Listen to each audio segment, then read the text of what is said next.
দেশ জুড়ে ভয়াবহ সমালোচনা। বিশ্বকাপের আগে খেলাই ভুলে গেল টাইগাররা। মান সম্মান নিয়ে টানাটানি। বাংলাদেশ বিশ্ব মোড়লদের ডেরায় হোয়াইট হাউসের লজ্জা এড়াতে পারবে কি? মান সম্মান বাঁচানোর ম্যাচে একাদশে পরিবর্তন দুইটা। Shariful Islam, Jaker Ali out, Liton Hasan in. Series নিশ্চিত হয়ে যাওয়া একাদশে কিছু পরীক্ষা নিরীক্ষা চালাতে বেশ পরিবর্তন এনেছে স্বাগতিকরা। 4 খেলোয়াড় বদল করেছে তারা। টস জিতে ফিল্ডিং এর বাংলা আত্মবিশ্বাস টকবক করেছে আমেরিকার। যুক্তরাষ্ট্রের শুরুটা উড়ন্ত 2 ওপেনার 29 বলে 45 রান গড়ে তুলল। সাকিব জুটিটা ভাঙল, পরেও ওভারে মুস্তাফিজের আঘাত।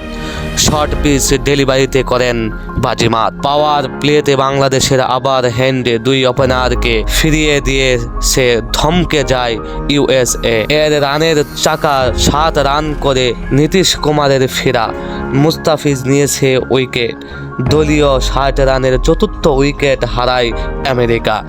তানজিম সাকিবের বাউন্সারে কাপ্তান অ্যারনসোস কাটা পরের ওভারে রিশাদ হোসেনের কেরামতি। মিলিন্দ কুমারের ইনিংসের ইতি মুস্তাফিজুর রহমান এদিন একাই দুরন্ত যুক্তরাষ্ট্রকে ধসিয়ে দিল নিজের। তৃতীয় ওভারে ফিজ আবারও 2টা উইকেট শিকার করল বাংলাদেশের হয়ে। টি-20তে সেরা বোলিং রেকর্ড করলেন মুস্তাফিজ।